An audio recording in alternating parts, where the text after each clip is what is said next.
Hey, welcome to YouTube Model Builders Live. Who's Big Bill talking to this evening? Today is January 9, 2019. I want to introduce our special guest tonight, Steve Atwell from Midwest Model Railroad and Hobby Shop that he owns. Welcome, Steve. Hi, Bill. How's it going? It's going well. I'm glad that you can make it. Steve is a fellow New Yorker. He actually is a fellow New Yorker, because whenever we get together and talk, he just gripes about the city and the subway and everything. So he's an official New Yorker, and he actually says coffee and stuff like that, you know. But he's with us. He splits time between here and his home and doing Midwest Model hobbies. So, Steve, what have you been up to lately? How is Midwest Models Hobby Shop coming along? It's great. We had a really great 2018. And as a result of that, some new and interesting things are happening in 2019. We've already brought on more staff to help get packages out on time, making sure to keep our commitment to getting packages out within a day, and keep our prices incredibly low. So everyone wears a lot of hats, but we do everything we can to keep our costs to a bare minimum. I make sure your guys' costs is to a bare minimum. I think that's great. Yeah. Creative Rails, Ben, he asks, with an increase of available highly detailed locomotives, have you found a decrease in sales of super detailed locomotive parts? No. People, HO scale, Details West, that it still flies off the shelf. We order that often and restock that often. People like Scale Trains and people like Intermountain that are producing some great detailed locomotives. They want you to believe that that's the biggest part of the market, but I can tell you that it is not the biggest part of the market. We all have this, we all want the super detailed, we all want this, we all want that, but that's not what our sales show that consumers are buying. But anyway, tonight's special guest, who's Big Bill talking to, is Ralph Renzetti. Now, Ralph, I got to tell you, every time I turn on YouTube now, I see you with Steve Brown, the regular guy, on his Saturday morning track talk thing. You and Ron Marsh over there. And I turn on this thing, and in the after hours, sometimes I come on, and there you are, dispensing your infinite knowledge and wisdom on weathering and all modeling and railroad together. There's an explosion of Ralph Renzetti. Just trying to share it. Yeah, well, you're doing a great job. But first and foremost, how you doing, Ralph? How is everything? I'm doing good. I'm doing good. First and foremost, let me ask you, how did the Mudfather icon come up? What is that? When I first started coming into YouTube and sharing my talent or whatever I have, somebody every time I came in, who was it? Dwight would say, "Oh, here comes the Italian stallion," or whatever, that sort of thing. And then somebody said, "No, it's the Godfather." And they said, "No, wait a minute, the Mudfather, his weathering, the Mudfather." So I got it from YouTube Model Builders. Well, good. I'm glad we gave you that moniker. I'm glad that we got that.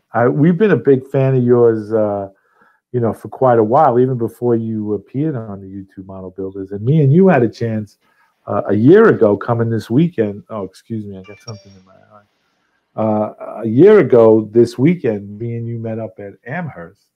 Amherst, yeah. And I thought you'd be like a really short guy, but you're not. You're kind of tall. Almost 6 foot. I used to be 6 foot when I was younger. Yeah. I'm shrinking now. Some people say they don't pilot that high, but hey. That's the same thing they said. We're gonna have a good conversation, I can tell. But anyway, with that, let us get back. Tonight we have a special guest on our show tonight, who's Big Bill talking to, and I happen to get this from our good friend Wilma. In our last conversation, when Wilmer was on our show with us, he said, "You got to check out this guy, Ben Mooney. You got to check out this guy, Benny Mooney." That's my best imitation of Wilmer. It's not bad. He's not bad. So I kind of looked him up. I looked on his thing, and I saw Creative Rails, and it was really good. So here is our good friend Ben Mooney from Canada, and the author and content maker of Creative Rails. How are you, Ben? Good, Bill. Thanks. First of all, I just want to say thank you so much for having me on. I really appreciate it. Not a problem. It was our pleasure. Yeah. Actually, we had somebody else who was more important than you, but he couldn't show up, so we went with you. You were Plan B. Well, actually, you were Plan C, but I didn't want to. Anyway, it was great. Now, it's our honor to have you on. Anybody who makes good content and is, kind of like, enthused in the hobby, like you and your videos absolutely convey that. So, we just wanted to have you on. Indian Head Valley Railroad woman says, we got to work on your not bad, Big Bill. Yes, you're right. You're right, Wilma, we do. So in our pre-show discussion, we kind of found out that you model in HO. Yes. And what is the railroad? You want to be the prototypical, but is it a made-up railroad, or is it a railroad that you're basing it on? So it's based on a prototype, but I call it loose prototype. An example right off the hop is the tracks. So I'm using code 83, but in reality, if I wanted to be super prototypical, I should be using even like a code 50, because on those lines, they had such old stick rail on there. They were really limited to what they could run. Like the largest steam engines I could run were lightweight Pacifics. And that was literally because of the small rail and the light gauge bridges. But I'm using code 83. And the reason for that is because some of my old steam engines, I'm using a lot of old Mahanos, and I've got some old Varneys that I'm custom building boilers and putting them on. So the flanges on those old steam engines can barely handle the code 83 going through the switches and stuff. So that's just why I call it loose prototypical, because it is prototypical, but I'm bending a few of the rules. That's all right. It's your railroad. You can do whatever you want. Yeah, that's right.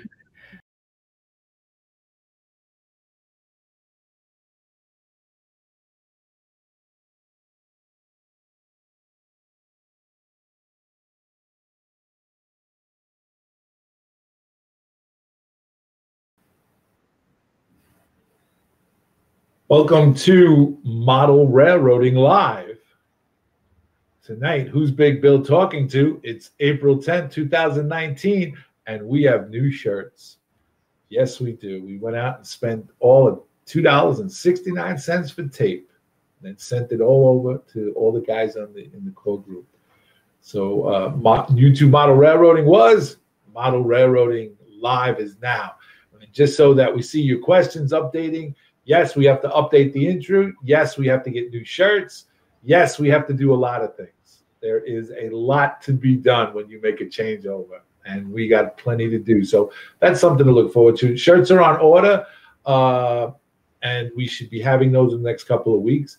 When I say next couple of weeks, that means that when I go to the silkscreen guy, the shirt guy, and I say, this is what I need, this is how we want it designed, and I say how long, he says a week, that translates into a month. You know how it is, right? You get a contract to put an addition on your house, say how long, he says 2 weeks. Don't worry about it. We got everything covered. Same thing here. So that's what we're doing. Anyway, who's Big Bill talking to on the new and improved Model Railroading Live show? I'll introduce my guest for you in a moment, but let me get down to some homework. And I got my list here someplace because we got a lot going on here. Yes, we do. First and foremost, I want to welcome you all to the show tonight and to the new and improved Model Railroading Live. I got to keep saying that, John says. And tonight is obviously Who's Big Bill talking to. And also tomorrow, Thursday, on the 11th of April, can you believe it? We're already in April 11th. The next, couple of weeks is Easter, Passover. Man, going through these months. Anyway, tomorrow, April 11th, 2019, is Johnny's Train Talk Show. He'll be on at 10 p.m. Eastern Time. That's where you get the chance. You guys in the community can come into Johnny's train room. He holds it down there by the general store. That's between Delaware and Pensy Avenue. And you guys can just pull up a chair around the potbelly stove and talk trains. You guys can get on right here with with John, and if you want to be a guest, just on it like this, if you have train talk and you want to talk about a project you're working on, or you're having a problem with something, we got a host of everybody in that community usually watches, so you can find somebody who can help you out. And the checkerboard no more. Well, yeah, because it's getting warmer, so they're no longer around the potbelly stove. They're by the checkerboard table. So that's pretty good. So all the soda pop you can drink too. I think he's got some of that hard stuff, but that's in the back in a mason jar, and you have to pay for that. But that really livens up the conversation anyway. And then on April 17th of next week, we got Joe's training. Joe's trying to secure a guest. We don't know who that guest is. Joe likes to keep us in mystery over here in Model Railroading Live. But I think anything that Joe does is interesting and worth watching. So he'll be on next week, April 17th. And then again, we go back to Johnny's Train Room Talk, Johnny's Train Talk at 10 p.m. Eastern Time. Joe's Train Room is 9 p.m. Eastern Time. Anyway, that's all I have. I hope you guys are enjoying this new changeover, Model Railroading Live thing. We have some things that we're working out. We're coming really to the end. What we consider, and you guys, I guess you would consider in the model railroading, is at the end of the season, as the weather gets warm, people tend to get out of their train rooms and head outside for picnics. So we're kind of winding down, and we're preparing for September. So we got things in the works here for you guys. So anyway, let's get back to business here. Tonight, who's Big Bill talking to? We have the honor and the pleasure of talking with David Muse. Is that how do you pronounce the last name, Dave? Muse. Say that again. Muse. Muse. Forgive M-U-S-E. Yep. Promise I won't call you late for dinner. I promise. Oh, believe me, that name has been twisted into so many different things, so I'm used to it. Well, Dave, I happen, as you know, who's Big Bill talking to? And my good friend Wilma from Indian River, Indian Riverhead. He turned me on to Dave, and I was watching some of Dave's videos, and Dave's Dave, what's your YouTube channel name? It's just under my name, David Muse, but it's also Washington Terminal Company Model Railroad.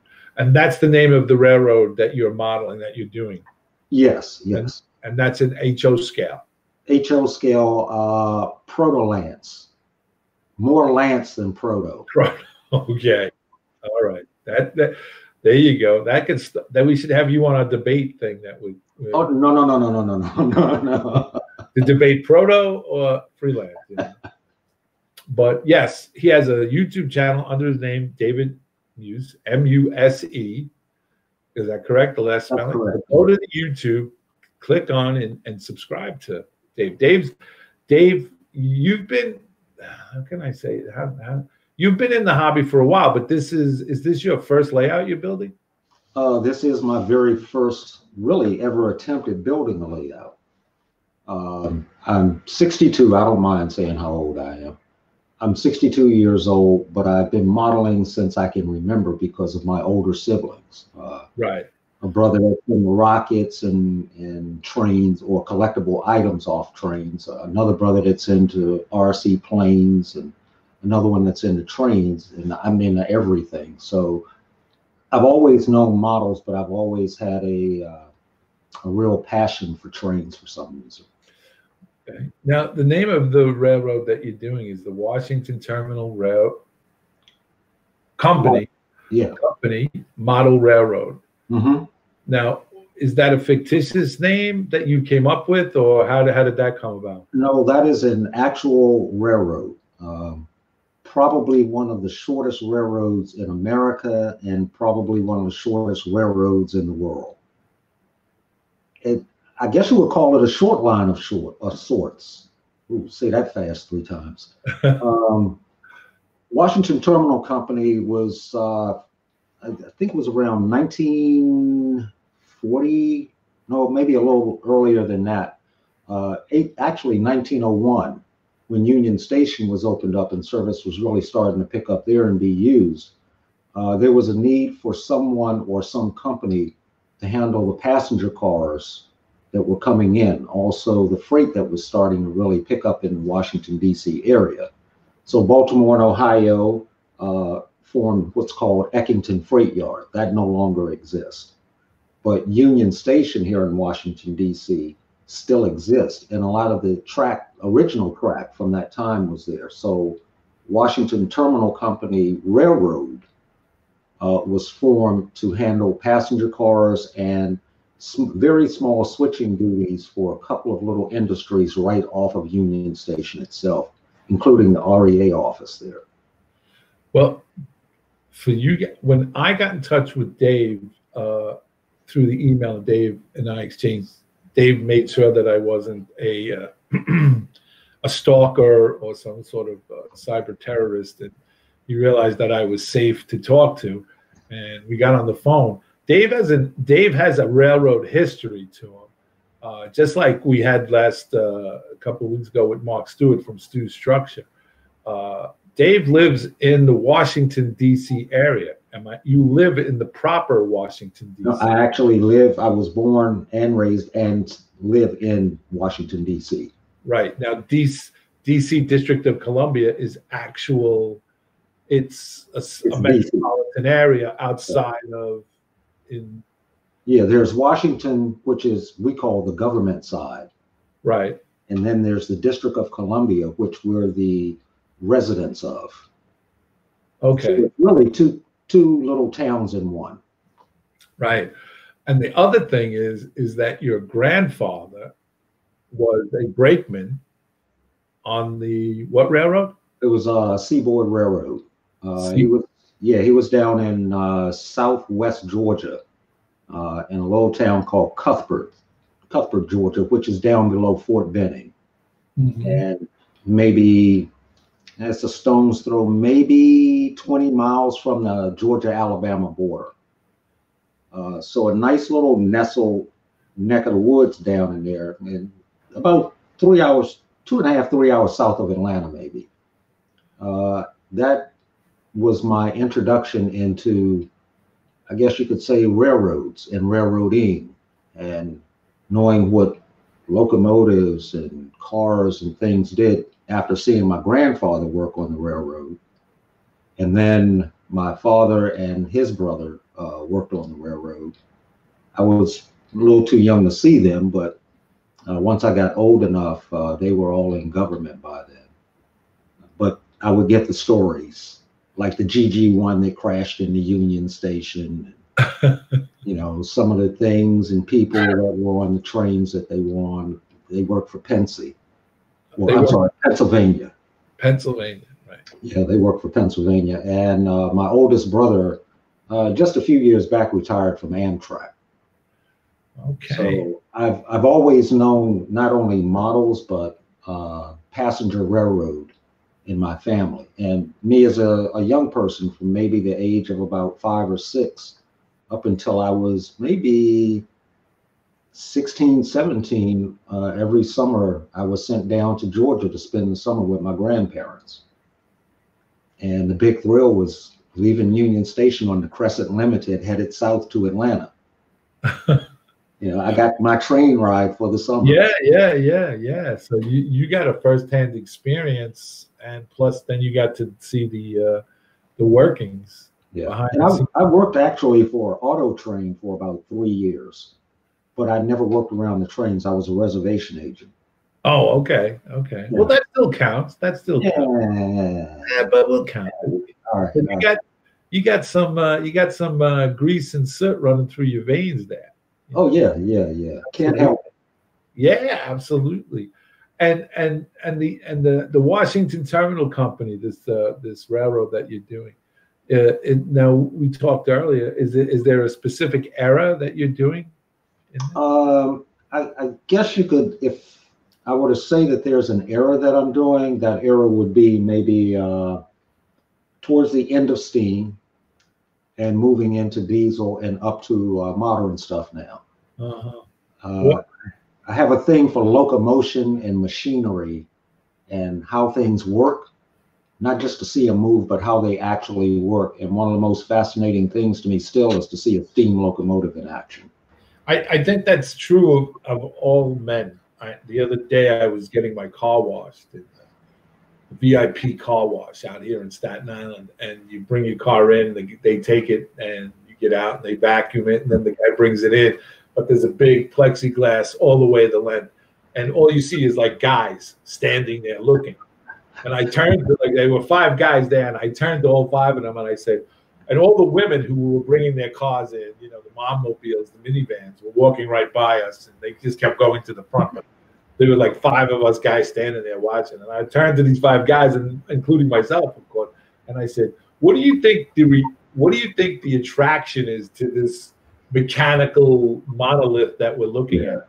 So at first, like 2 of them said, "Well, I want to make sure my car doesn't get, you know, messed up." One of the third guy goes, "No, man, we just like seeing moving objects and how they work and stuff." So that's life, man. You know, steam locomotives, even the big diesels now. It's just a fascination to see something like that move that much tonnage and control it. There's an art to it.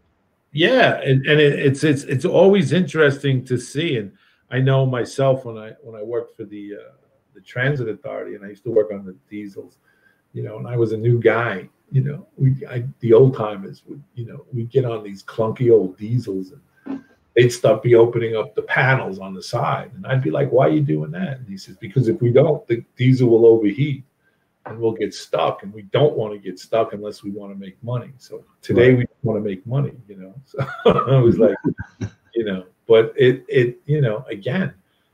So what's your preference? Do you lean more towards diesel or to steam? I lean more towards diesel. Really? Okay. I'm a diesel fan myself. I mean, I like steam, but yeah. I love steam. Actually, I was on Facebook earlier today, and I think it was either today or yesterday, and someone was had put the question out, you know, who makes a good steam locomotive? And guy was asking, well, what do you think about Bachmann or this, you know, brand or that brand? And I'm not one to endorse anybody's brand. Let me just say that right off the bat.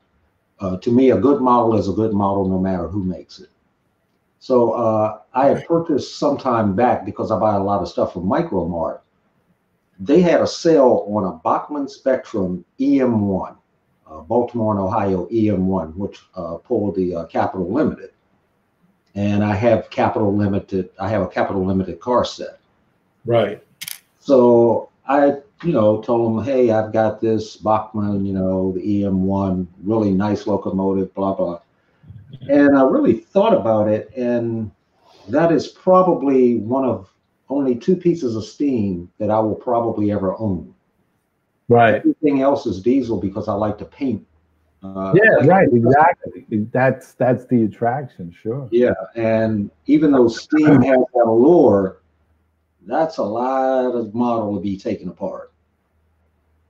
That's just something I don't want to do. I'll deal with a diesel first before I'll mess with a piece of steam. I hear you. I hear you. That's why I don't do brakes on my cars anymore, because I was always left with parts left over, and that's never a good thing, you know. No. Well, I used to work for NASA at one time, and it was funny. We were interviewing an astronaut before one of the space shuttle launches, and I asked him off camera. I said, "So what's one of the things that just really kind of gives you the willies when you go up?" He said, "Well, you know, that kick in the pants when you get boosted up, and that ride up, which is exhilarating." He said, "But the thing that really got me was when we first hit, you know, zero gravity, and you see stuff start floating up, you know, pencils, pens, pads, and then you see nuts and bolts." Oh, that ain't a good thing. That's not good. You don't want to see nuts and bolts. I think it was in the. I forget the movie that it was the movie with Bruce Willis where they have to go save the world from a meteorite. Oh, Armageddon. Yeah, something like that. And they're on top of the rocket, ready to go, the whole crew, and one of the Buscemi, Steve Buscemi. Steve Buscemi. Yeah, he's like, they're all strapped in, and he goes, "Nothing like sitting on top of a rocket that was built by the lowest bidder." Yeah, that's a great line. You know, so rockets are us. Yeah, right.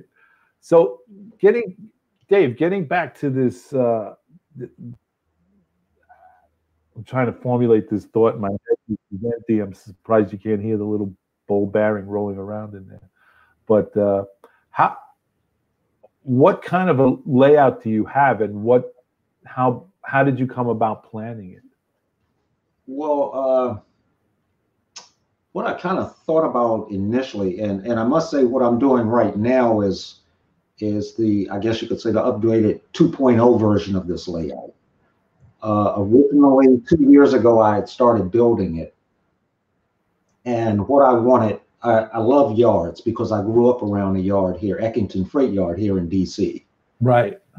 So that had to be a big part of the layout, was a yard, because there was just something about all of these switches and different routes and turnouts and how things were sorted. It's a big jigsaw puzzle. Right. And I use that term a lot because I have this thing for puzzles, for wanting to put things together. And I think that's where my real interest in modeling comes from too, that Sure. you have to put things together. So the concept was to have this yard and plan the remaining layout around the yard. Have some industry so I could do some ops, but also have a double main line so I could do some running. So it wasn't just going to be one thing. I'm still developing some of the ops side of it and what industries I want, where I'm going to place them.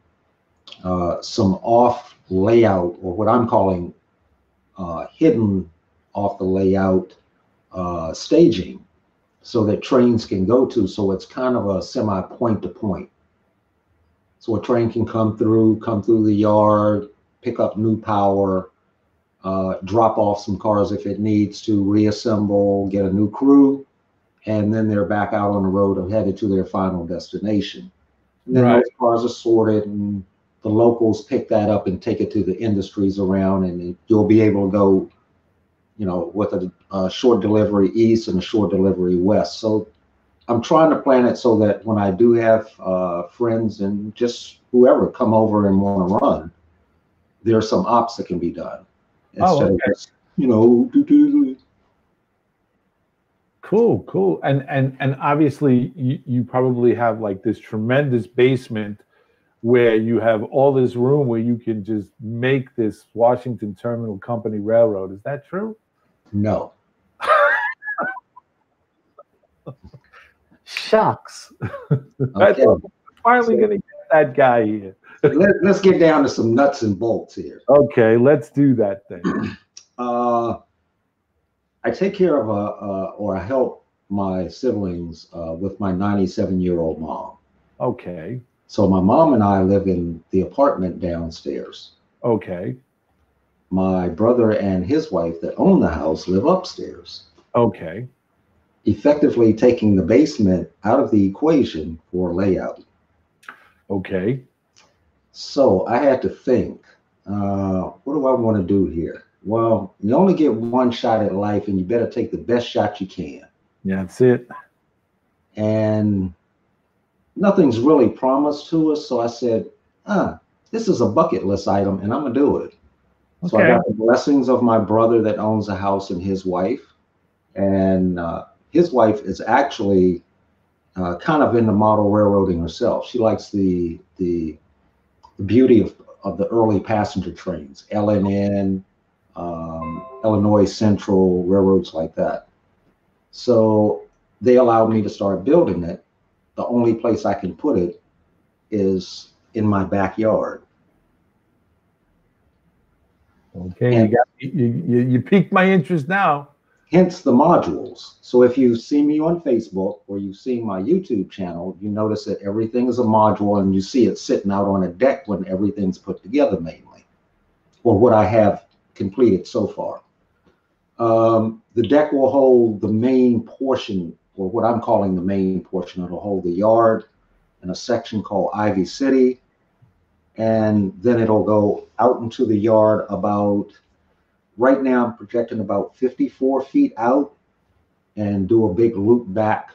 And I would like to put a horseshoe there as a come around and model a couple of sections of the Potomac River. One up near Dickinson, Maryland, which is just below Point of Rocks, and one at the north end of National Airport's runway, which we all know is the 14th Street Bridge right there. Right. And there's a railroad bridge that spans the Potomac River right there also that just always caught my attention. So I'd like to model that. Of course, in a smaller scale, because I only have 24 inches in depth to work with. Right. Compression, you have to do. Right. So each module is 8 foot long.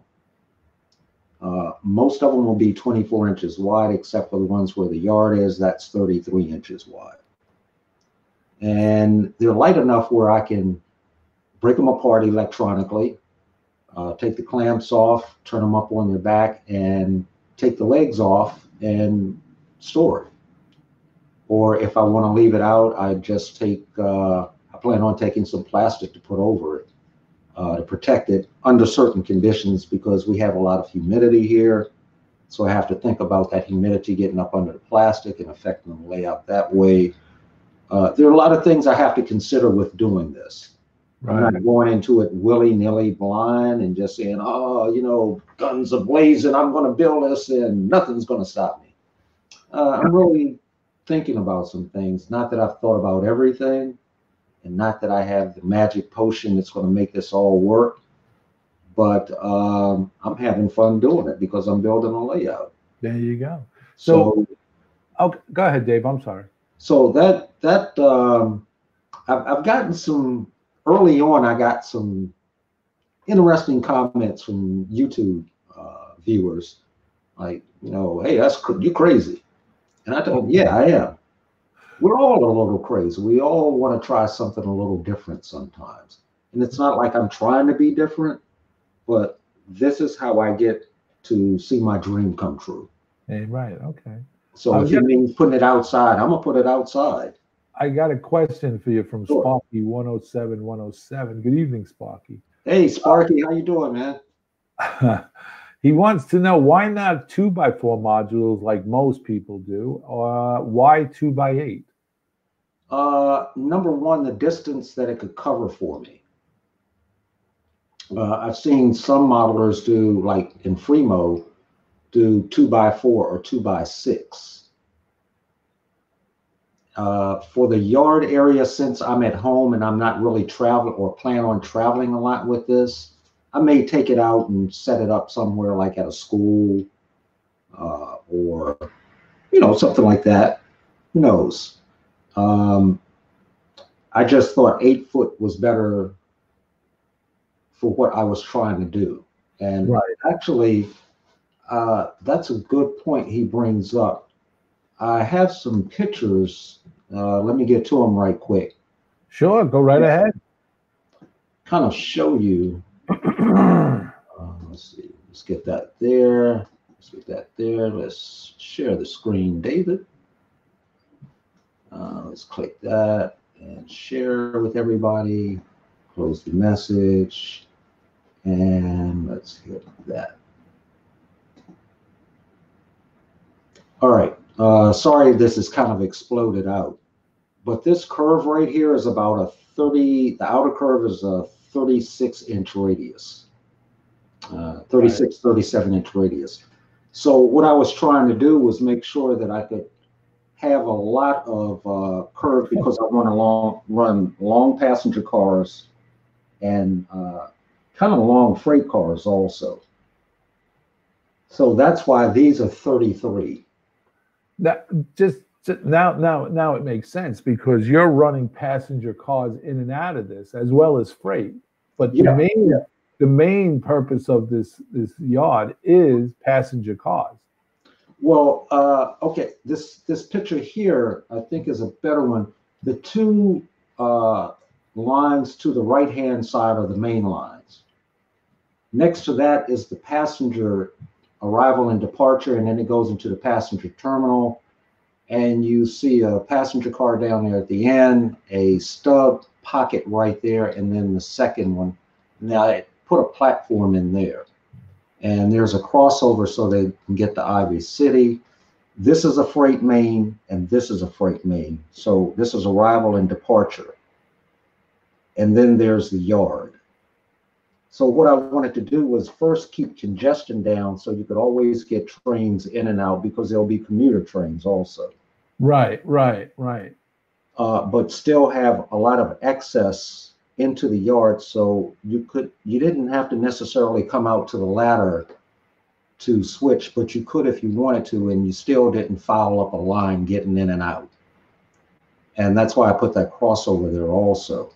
So these are, they're only 1, 2, 3, there are only 3 modules that will be 33 inches. There'll be 2 modules on this new version that will be 28 inches. That's Ivy City. And then the remaining modules for the layout will all be 24 inches wide, but all 8 feet long. And it actually fits on my deck perfectly. So I think that's, I don't think, that's really why I did the 8-foot thing, Sparky. Yeah. Oh, that makes sense though. But now, what kind of track are you using? This is all Pico. All Pico. What? All Pico, all Insulfrog switches. Code 83?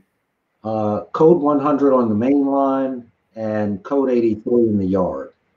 Okay. Yeah, I have all Pico on my layout too. I love it. Easy to work with. And one thing I found out about the Pico as opposed to other track manufacturers, you look at the ties, they look a little bit more spaced.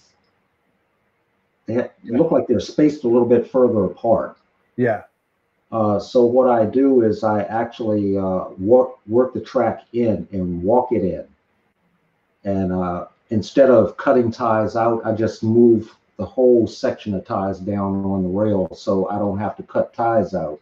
And it also helps tighten the look of the rail up. Yeah. So now your ties don't look so spaced as far apart. Right. But I tell you, the switches I like the switches because they work. They've never failed me, you know. Yeah. And one thing I'm going to do with the new layout that I did with the old one, and this is another photograph of the old one. This is that whole curve. Right. I used regular HO scale cork, even on the switch pads going down into the yard. And once it gets to that other module that you see there at the far end, right, it goes down to N scale cork. Why is that? I had to sand all of that down. So what I did this time, I laid HO, and then where I was going to transition down to N scale or lower level, I just used N scale cork strips, not the whole wide pad, but they have the split cork like HO, and that works pretty well. How come you went with the N scale cork bed? Well, that way I didn't have to do a lot of sanding down. I just have to make my transition down. I mean, that's some yard. That was the and this is what I mean by I love yards. Yeah, I can tell. And I wanted to make sure I had this yard isolated, so where you see those the re-railers, sorry about that, where you see the re-railers across there, right? The rails were isolated on each side, so there's a circuit breaker that could handle each side of the yard. So if somebody tripped the circuit breaker on, say, the side closest to you, the person on the other side of the yard was still operating until the other side was reset. Okay. I have a question for you from Cool Tropics Model Railroad. He goes, what are you using to realign the modules? Actually, what I'm doing is first eye of sight with rail. But mainly I have 2 holes and I put a peg through. And that helps me keep my alignment.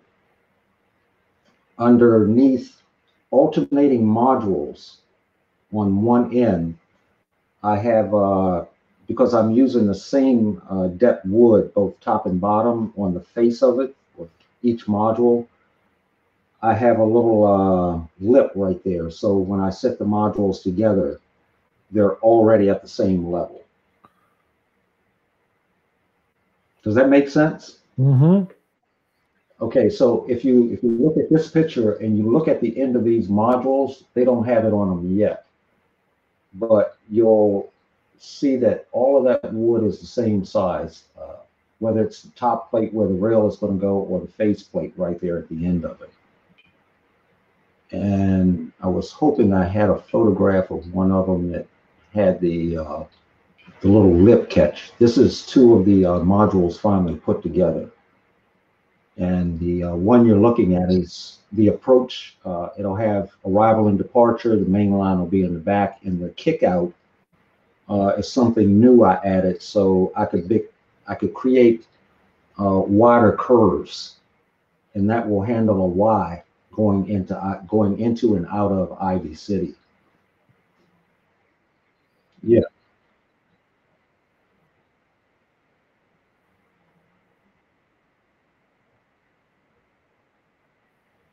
Oh, okay, good, good. Yeah, oh, right there. Those are the little lips.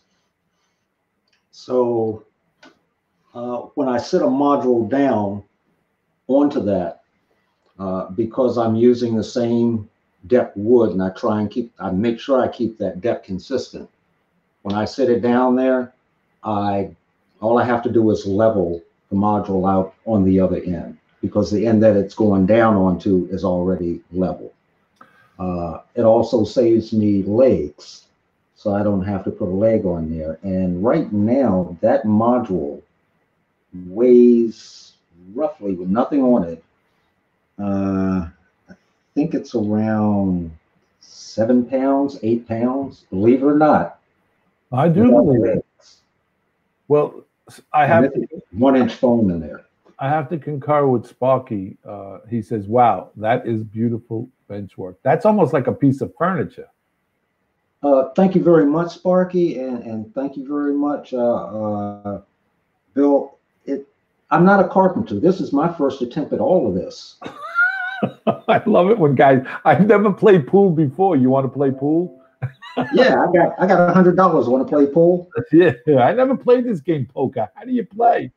So I wanted to make sure, because I made so many mistakes the first time, and this is what drove me to this. As you saw before, I had gotten pretty far with the layout, and we had to go and have the house renovated that we live in.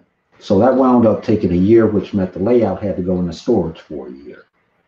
But it left me with a year to think and a year of looking at photographs of what I research, and more research.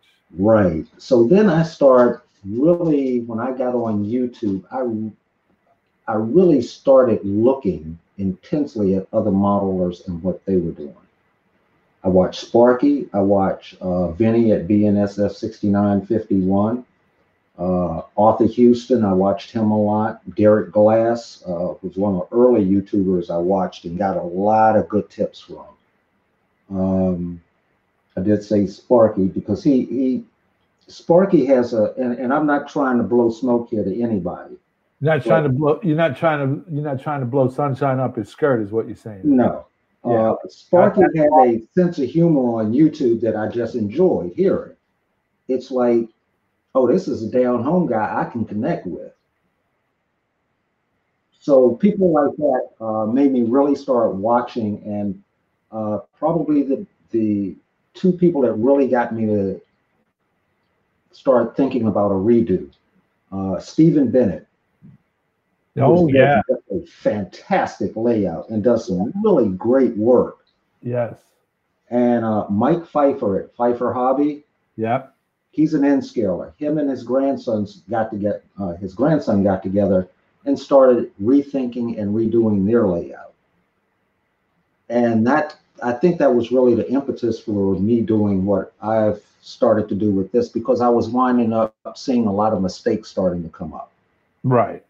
And it wasn't going to be fun. It was going to be more time spent trying to correct something. So when I got the layout back, I just decided I'm going to start over. So I took the switches up and salvaged as many switches as I could, which happened to be about 23 switches out of about 34, 35 I had laid down. Mm-hmm. So that's not a bad return so far.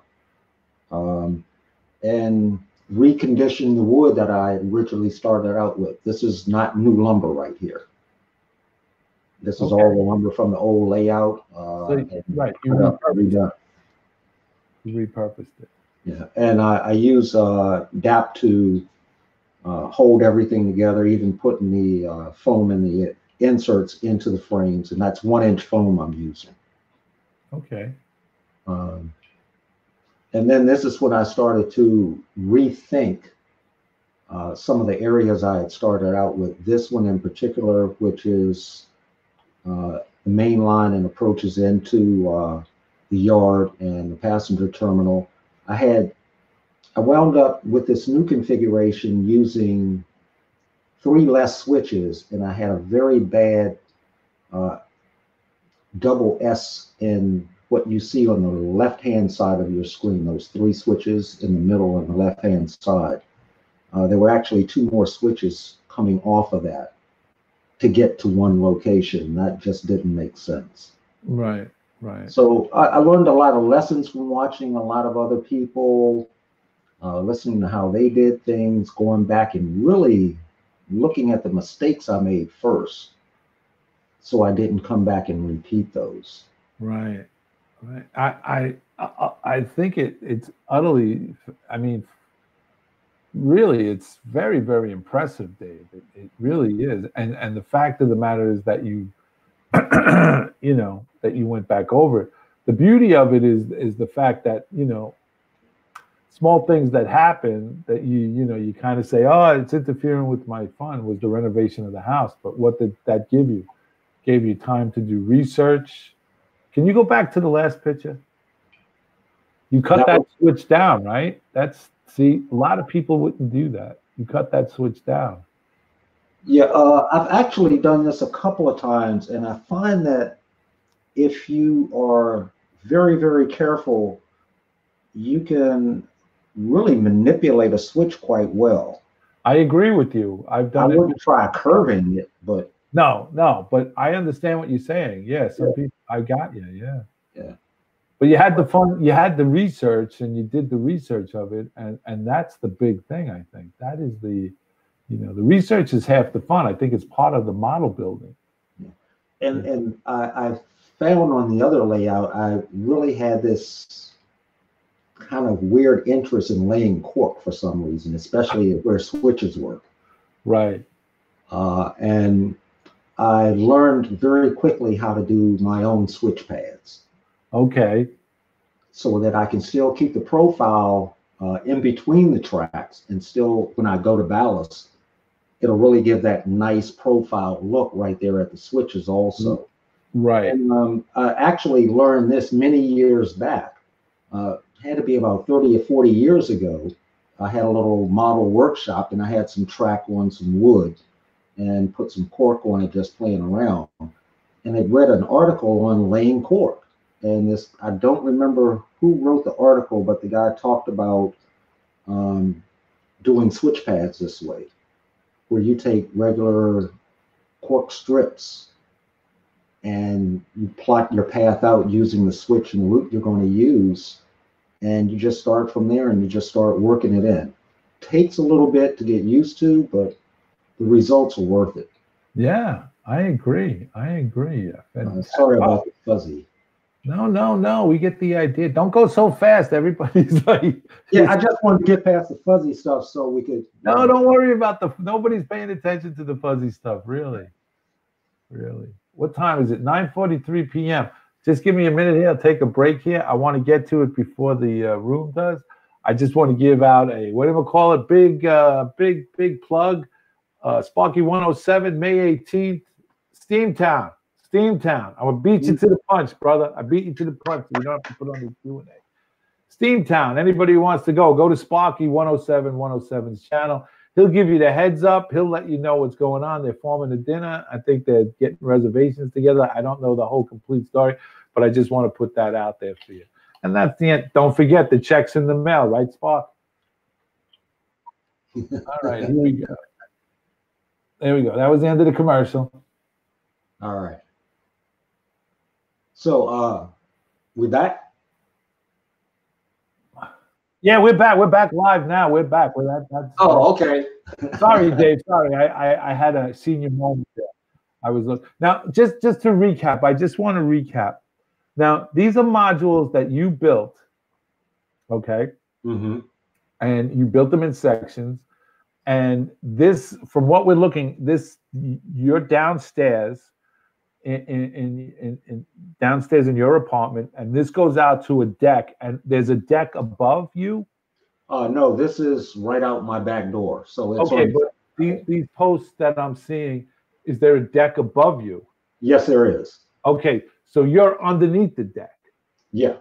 So this module, this is primarily used for spring, summer, into late fall, and then you bring it back into the house again? Yes. Yes. So when you take this out when the weather is compatible, yes, will it stay out for a couple of months? As long as there's no rain. DC, if you've never been here and know very little about this mid-Atlantic region we live in, we're right in the middle of two jet streams, so we get some very weird weather.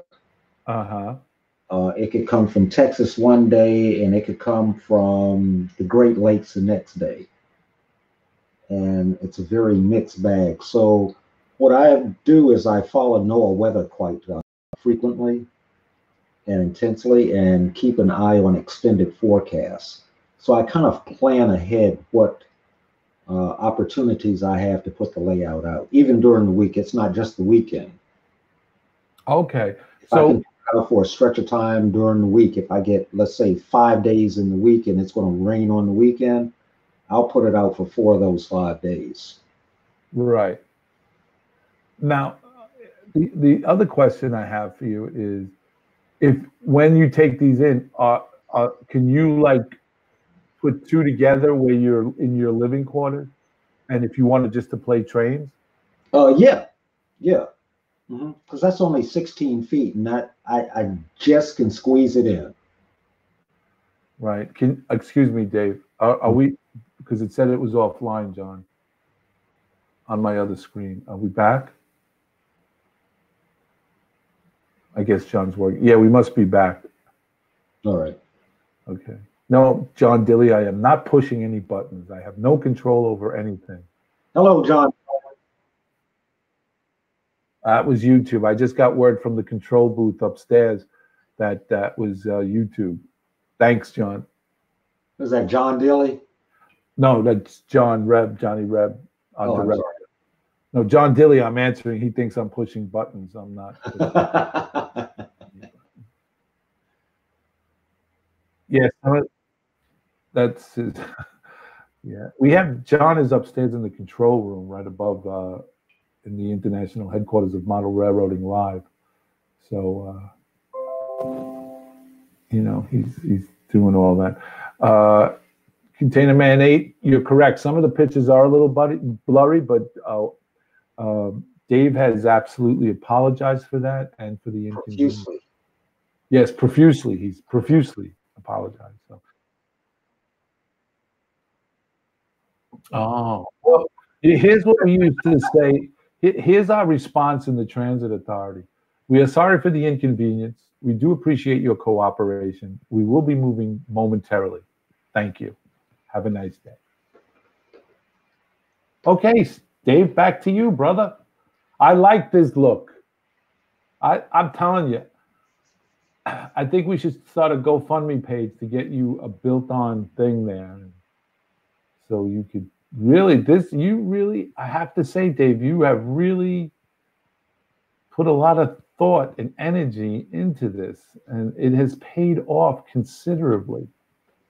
Well, I really appreciate that, but I have to say, if it wasn't for the people in this community, in this hobby community, and believe me, there are a lot of people whose names I've forgotten, and I deeply apologize. But to everyone, I've watched everyone's video at some point, I subscribe to a lot of people, and I really didn't get on here to see how many subscribers I get. Okay. That was never my point, and never will be my point for being or having a YouTube channel or a Facebook page. It's not about the amount of people. It's about, I've watched so many other people's videos that all I really want to do is share some of what I learned and share the photographs and videos that I can of what I'm creating by the inspiration of these other people. Mm-hmm. So you've been what's the word? You've been encouraged. You've been inspired. Yeah, and I see what this community does for each other too. I've seen people share ideas. I've seen people come to help each other in real serious times. Yeah. And these are people that we know each other through our channels. We may not have met in person, but we feel like we have a connection with everyone in this community. So when something happens, it happens not just to one person, it happens to us all. Right. And everybody, no matter who you are, no matter what your political beliefs, affiliations are, your spiritual beliefs, whatever it is, the color of your skin, none of that matters. People step up and do what people really do. Have a good heart and share. Amen, brother. Amen. And I really enjoy being a part of that, and I don't mind reciprocating that. There you go. I have a question from Sparky. He says, David, do you have neighbors close by? Because it looks like you do. And yes, I do. Do they see the layout outside and want to check it out, help out at all? I do have neighbors on both sides. On one side that you're looking at, that's pretty cool. On the other side of me, that may be a tad iffy. And I am making contingency plans with my sister-in-law and brother right now to put up there's a little ornamental piece that you can put up that's another 2 feet up. So I'm gonna pitch in and have them. Oh, good neighbors fence. Are you putting up an additional good neighbors fence? Yes. A hello keep out. Yeah, I understand. Container Man 68 says we need to enclose his deck so it can stay outside year round. So what I plan on doing with that, Roy, and everybody else, is what you see right now. There used to be a screen there that they had. What I'd like to do is get some mosquito netting first and put up around there so I can always work out on this deck area here. Well, there's something, that's a very good suggestion. And I have a friend of mine who did the same exact thing. He has the same situation out here in Staten Island. That what we call these houses that you have is what you're living in is like a mother-daughter house, apartment downstairs and the family upstairs. So it's the same thing. But he had the same situation.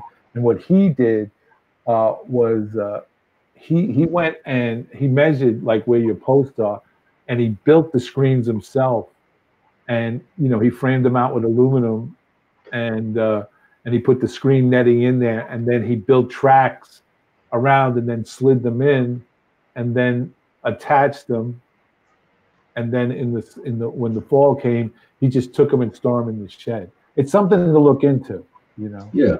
Well, what I thought about too was not only mosquito netting, but they make a heavy vinyl material that's basically used for like party tents.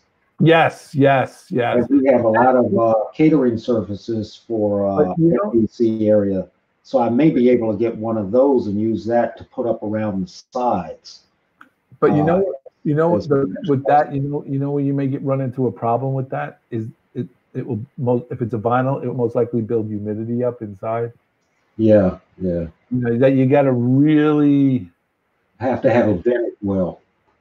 Yeah. Yeah. But I'll think of something. Yeah.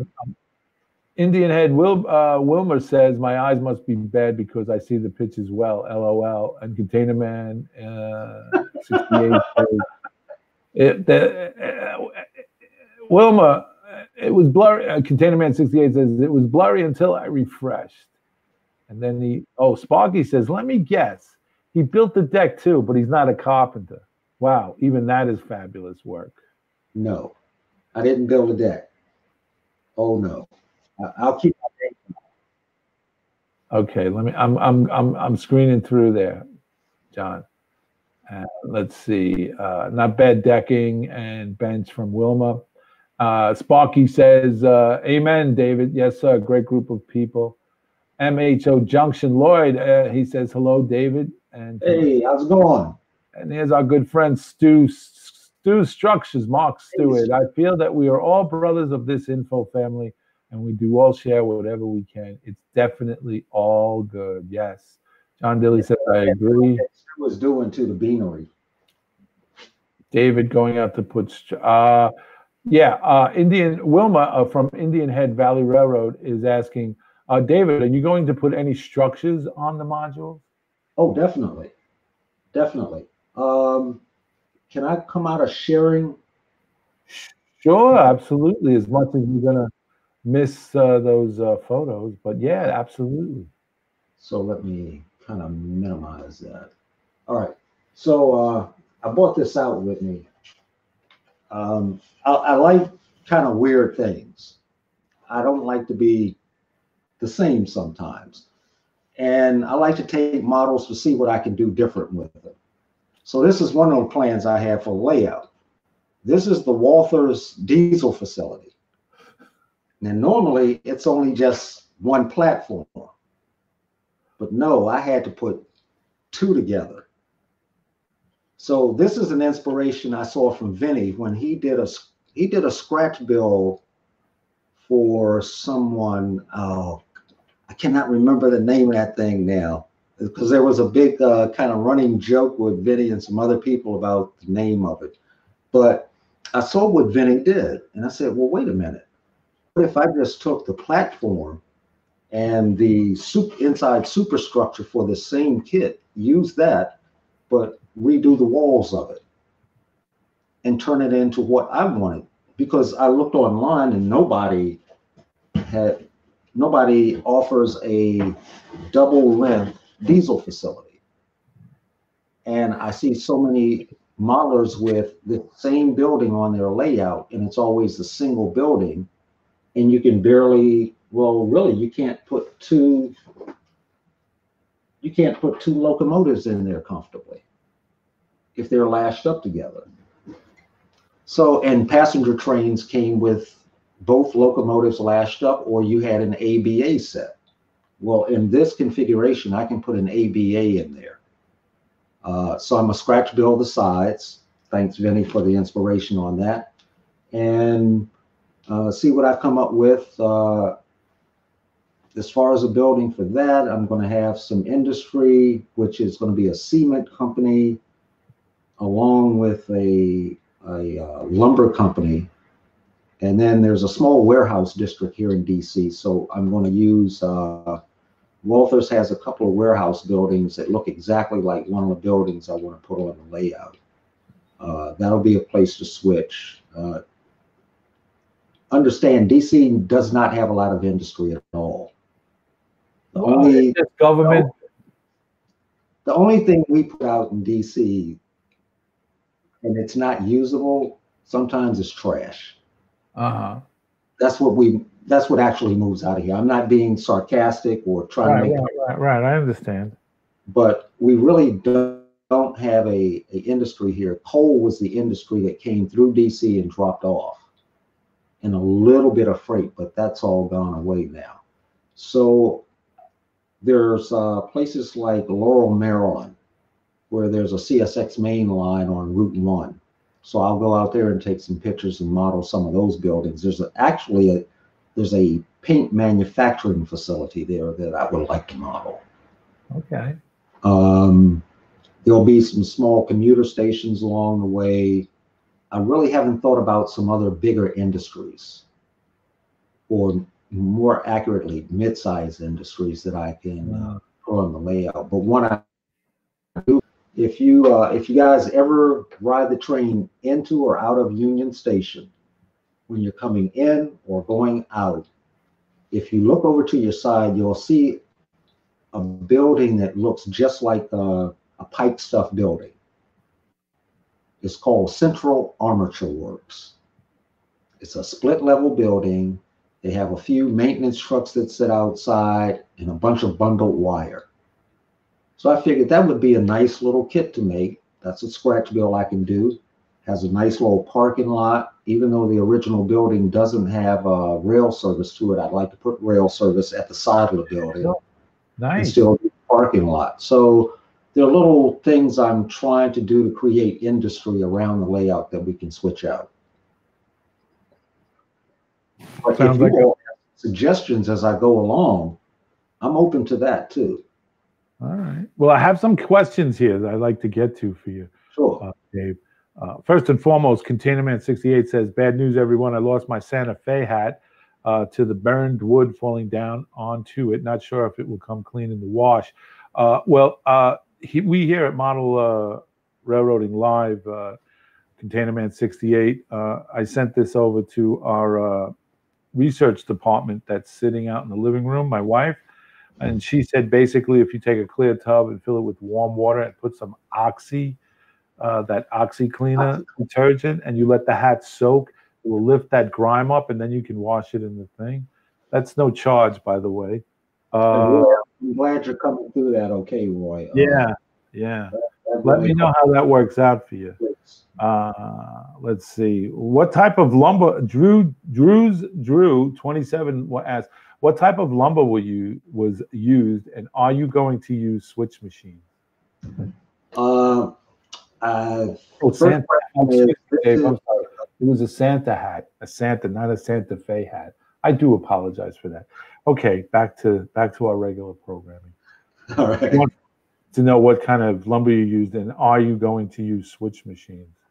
The lumber is the dimensions are 1 by 4 by 8 on the side frames. At the end caps, the top piece is that a 1/2 inch? That's a 1/2 inch top plate, and then the face plate is a 1 by 3. 1 by 3 struts in the middle of each of the module. I only use 2 to keep down weight, but still add support to the foam surface.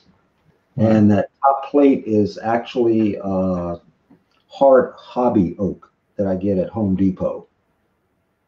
Okay. And what about switch machines? Will you be using switch machines? I plan on not using switch machines. Finger flick? Yeah. Well, you know, that one and the Caboose Hobbies throws. But recently I found that there will be an area where I don't have quick access to get over to that part of the layout. And there will be 1, 2, 3, possibly 4 switches there that I will need to operate from a remote location. So I've looked into and actually put on order the new Walther's layout control system switches. Okay. So they make one that sits vertical, like the Tortoise and everybody else's, but now they also have one that lays horizontal. Right.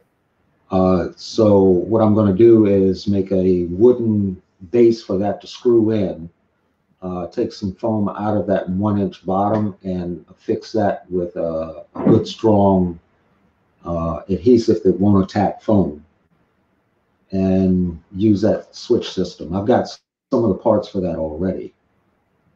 IMRO.com, Eric Hall says, I used to live in Pax River, Maryland, and drive up to DC. He says, and here's somebody I got to put you in touch with, Stu's Structures, Mark Stewart. If Stu will give me permission, I will share his email with you. Georgetown branch used to be cool on the B&O in the DC area. Yep. I bring Mark Stewart up into this conversation now because he was he was the guest prior to you 2 weeks ago, and having Mark on, he was a wealth of knowledge, and he used to belong to the B&O Historical Society. Right. And I think that would be someone you'd be interested in speaking with if he would give me permission to give his email, or you give me permission to give him your email. I'd be more than happy to share it with him. Because sure. You two guys could really, I mean, he's got such a wealth of knowledge, and you have such a wealth of knowledge that I think you guys could really put something together. And interestingly, to bring that up, B&O was the major railroad for freight here in DC. Right. B&O handled Eckington Yard and a lot of the switching in the area. They also connected with Georgetown branch, the WO&D, the Washington and Old Dominion. There was a line that Pennsylvania had out in the upper northeast section of Washington, D.C. that actually had a few places where there was a long stretch of street running. So Pennsylvania, because Pennsylvania had one side of the city, they were on the far northeast and south side of DC. B&O handled everything coming in from the west and going east up towards Baltimore and places like that. So it's an interesting place for railroad history, but B&O controlled a lot of this area around here. And I think this was actually referred to as part of the Cumberland Division, if I'm not mistaken. Right. Or the Cumberland branch, maybe. He would probably know better than I would.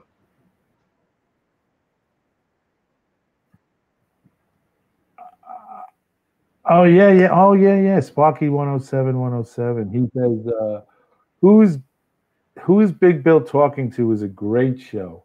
I hope you all keep this up. So enjoy meeting these people like this. Okay.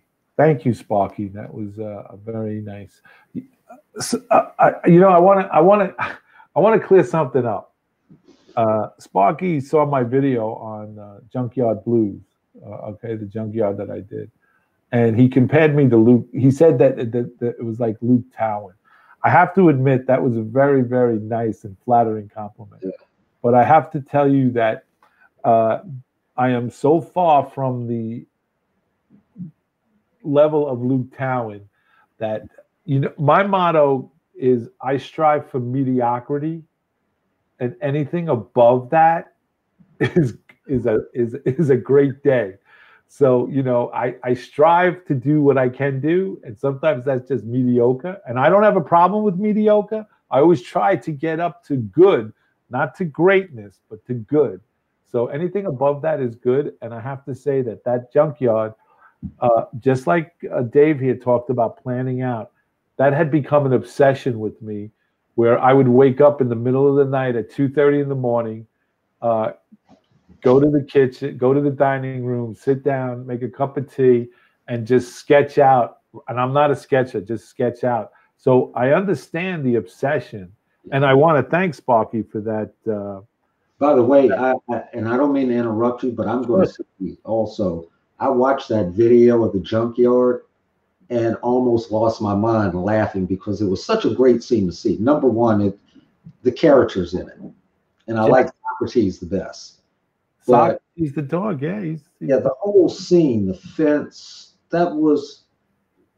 that's up there with Luke. Well, that really is. I mean, and we see the humbleness in you, but please take it and run with it, man. Those are scenes that I like to see on layouts. I mean, we always see the farm or something like that, but a junkyard that looks like a junkyard. Or there's a guy on Facebook actually that has done a overpass that's being deconstructed. So he has guys with jackhammer and broken rebar and concrete on the top of this bridge. Those are the real creative things that catch your eyes on people's layouts, and that's what your Junkyard did for me, man. I sat there just having a hoot with it. Well, I have to give you the background story to the O'Shea's Junkyard. Everything on just a minute. Because I never get a chance to really talk about my layout. But everything on this layout is basically family orientated, or people that I know in my life that made an impact. Derek Glass is the Glass Yard is behind me here. Where I'm standing is the Brady Yard. Derek Glass, like you said, was instrumental in the first video I ever saw. So I named the Glass Yard. Brady Yard is named after the gentleman who helped me build the layout, the wooden structure on this. But the thing with the Junkyard, O'Shea's Junkyard is named, my grandmother's name was O'Shea. But it's actually based on a true family. My neighbor next door, her husband, back in the 50s, 60s, and 70s, owned the largest junkyard on the eastern seaboard here in Staten Island. And she actually ran it. She ran it because he used to like to play the horses, if you know what I mean. He loved the ponies. Right. And so she ran it. So this woman, she knows junk. This woman knows metal, you know, and whenever, you know, I was throwing something out the other day and she's like, what are you doing with that? It was a metal belt thing from one of the boilers, old boilers that we had here, and I was throwing out. She goes, bring that to the scrapyard. The guy will give you about $85. So I took it down to the scrapyard, and the guy gave me $80. I said, you were $5 off, you know. But that's what that's based on. She would tell me stories about it, how he would barbecue in the yard, and how all the scrap guys would love coming to the yard because he'd feed them, and so that's basically the backstory on that. So I just added Big Jack O'Shea was my grandfather, and you know, and stuff like that. So the dog, he had a dog named Socrates, and you know, so it was, you know, I just added a little family hometown fun to it, and I think that's what makes it a lot more interesting. But I thank all the comments that came in it, and man, we got a lot of questions here.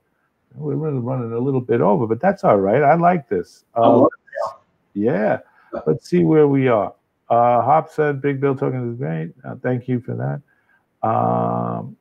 Cumberland Division, Stu Structures. Cumberland Division met the Baltimore Division there at DC from Stu Structures.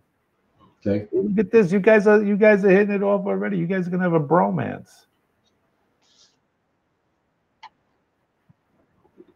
Eric Hall said the title on your video confused me. Title on this video confused me. Model Railroading Live is proud to present the Fine Scale Live, April 9th.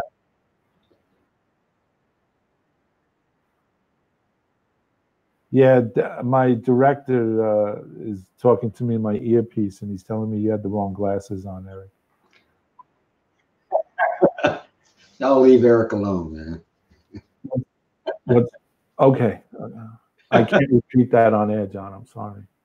Sorry, Eric. Dwight of Northern Star Railroad. The other Billy Graham was also a man of faith, and I am too. Yes, thank you for that. Big Bill has my man Marcel. Hey, Marcel. Bill has a truly amazing layout. Thank you. Tim Stowe. The wind is blowing so hard here in Idaho that I keep falling offline. What is up for me, guys? Wait up for me, guys. We're trying there, Tim. We're trying. We'll keep it as possible as we can. Let's see. Bill W. Is it just me or the defeat? Oh, no, we got it going again. I'm just going through these because we were talking there. Yeah. It's if you don't mind me mentioning someone else too. Sure, no, go mention as many people. DJ's Trains. Who? DJ of DJ's Trains. Yes. He's been doing some really nice videos with his drone. And yes, I've seen those. Look at places, and he's got one. I don't know if it's recent or not, but I need to watch it tomorrow about an aerial shot over 2 bridges and how to model a river. So this should be interesting to see, and I like the series he does with that because he has an insight because he's an engineer also on railroad. Yes, he does. He works. He's an active engineer. Mm-hmm. The time on the job, so he's working all the time. So that's good. Excuse me 1 minute. I dropped my phone, so I have to go off camera here. The grunting and groaning you hear is my knees. Oh, it's not you?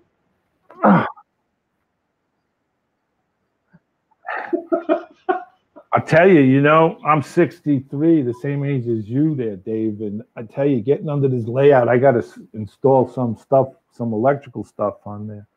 I'm not looking forward to it. Why don't you just get to a conveyor where you can just lay down and it slides you up under the layout and then kind of lifts you up back to an angle where you can stand up? You haven't seen the true size of me. I'm a fat old man. I said that the other day in church, and some woman in church said to me, "You're not fat." I said, "You're so sweet. I love your Christian heart." So it's good.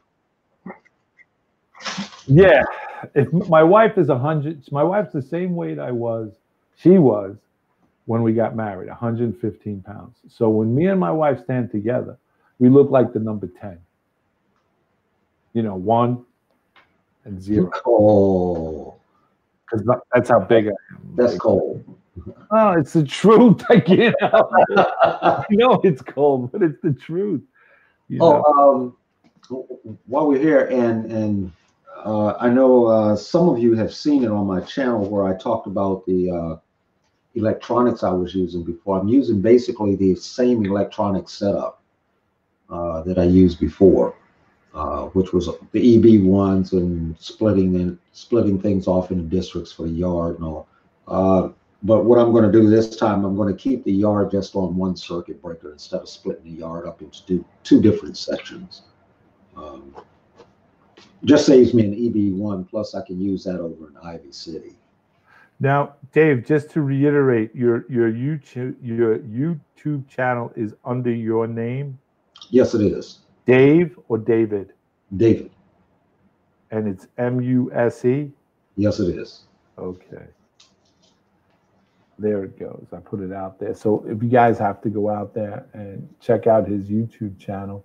Dave, I just want to thank you so much for being on. It was a very, just like with Mark Stewart, a wealth of information, a well. It just, every time we dipped that ladle in, we came up with some cool fresh water, and it was interesting and it was inspiring. You named a lot of people, Dave, out there who helped you and inspired you. But I got to tell you, you really are an inspiration of what you've shown here tonight and how you're doing it and the time that you're doing it. You truly are an inspiration. And this is the reason why we have guys like you on, because you bring that encouragement, you bring that, I guess you would say, invigorating, attitude. If some of you guys were out there and you were kind of like, "Oh, I'm getting bored," this is the guy who just infused me. As soon as we get off air, I'm going to start working on my layout again. So thank you so much. I want to say, first of all, I was really honored that you contacted me to do this, and I kept asking, why me? I don't post a lot of videos because honestly, I would love to post more, but sometimes my schedule with taking care of my mom and work and just basic living and trying to build this thing, it kind of gets in the way of posting, but I'll try and do a better job of that. For right now, I apologize for the lack of videos, but I'm actually working on an update video with some of the pictures that you saw and some other video that I've actually shot about the layout and some more things that I'm going to be doing down the road with it. I really, truly, and sincerely want to say to Eric Hall, you were one of those early people, and you were the first N-scaler I ever subscribed to. I watched you redo your yard, rebuild your yard, twist around the wall, do things, hang out with your pinball machines, but you always talked about your family. Same thing with all of these guys. And I think it's so cool that your spouses, your families, even if they're not into model railroading, they allow you the opportunity to do this. The passion that I display is the same passion that a lot of model railroaders have. We love what we do. And you and I talked, Bill, the other night, and we talked about what this hobby does for us. It's not necessarily playing with trains, but ladies and gentlemen, if you really stop and think about it, we are keepers and bearers of history.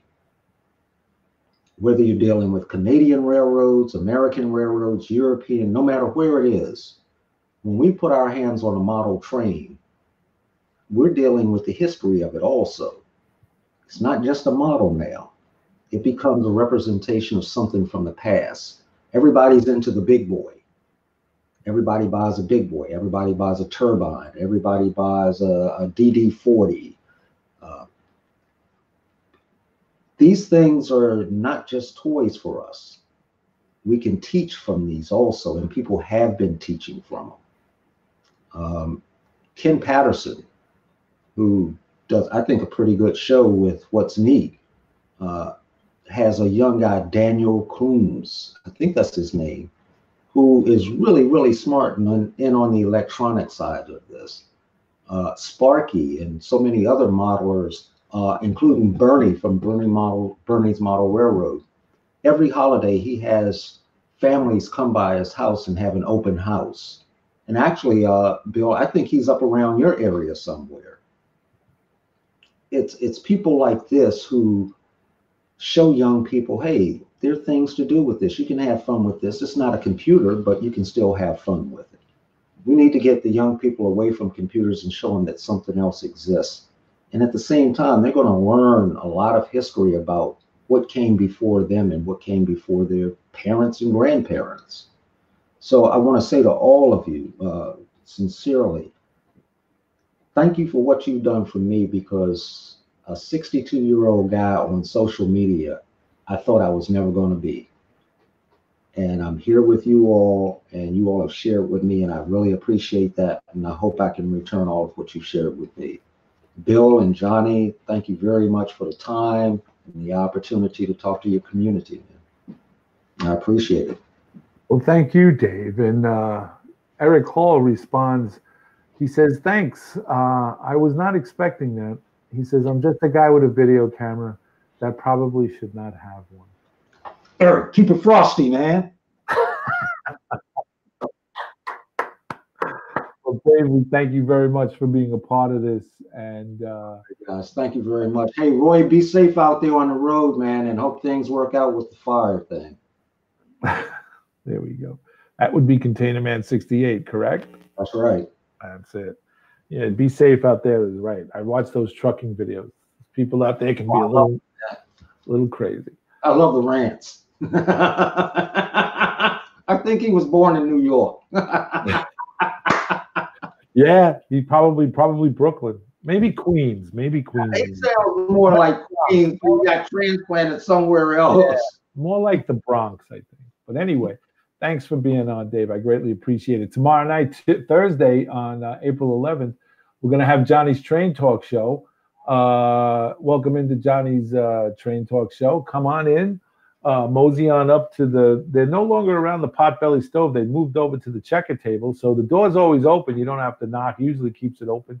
Nice warm spring evening down there by Georgia. So come on in, sit down with the rest of the gentlemen. And if you have any train questions, any problems with your layout, and if you just want to share, it's open to you. Like Dave's on here now. There's a link that Johnny will put up prior to the show.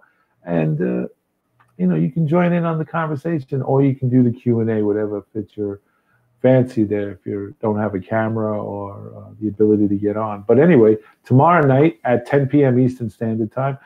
Next week is Joe's Train Room. That's going to be on the 17th. Joe's going to have a special guest, I think. I'm not sure, so don't hold me to it. Who's Big Bill's talking to? Next guest is, I don't know. We're going to find out. I got some pokers in the fire there, and we'll see who will be willing to come on and speak to Big Bill. So who's Big Bill talking to? From all of us, John, thank you very much for your directorial and produce. Okay, Dave, go ahead. Hey, real quick, this is an invitation to everybody out there that can hear my voice and see my face. When you come to Washington, D.C., try and get in touch with me ahead of time. If we can hook up, and I can take you to a couple of rail spotting places that just blow your mind. All right? Okay. All right. There you go. Invite. So, again, thank you, John, for your directorial and producing ability. Without you, I speak to dead air. Thanks, John. And to all you guys out there in the community, keep watching, keep listening, keep involved in the model railroading. Thank you. Take care. God bless, and we'll see you guys on the radio. Bye-bye. Peace.